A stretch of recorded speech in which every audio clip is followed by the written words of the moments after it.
এই মাখন কি কৰা আছো আহিলি আহিলো দে অলপ ৰ হা দে ঠিক আছে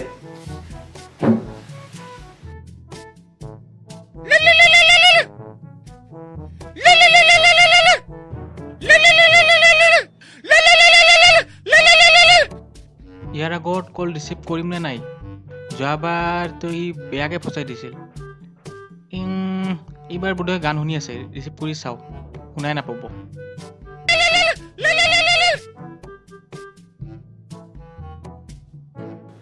দেউতা কোৱা তোক যে 500 টকা দিছিলো কিবা এডমিশ্যন না কিহৰ কাৰণে বা লাগে পালি নে নাই পিছে দেউতা পাইছো অহা কালিয়ে লৈ আহিছো এডমিশ্যনটো ঠিক আছে টকা লাগিলে আৰু দিম কিন্তু কিবা এটা কৈ কিবা এটা খৰচ নকৰিবি কিন্তু কেলা আজি যে কৈছিলি মাল খোৱাৰ কথাটো পিছে পইচাটো পালি নে নাই বাপৰ পৰা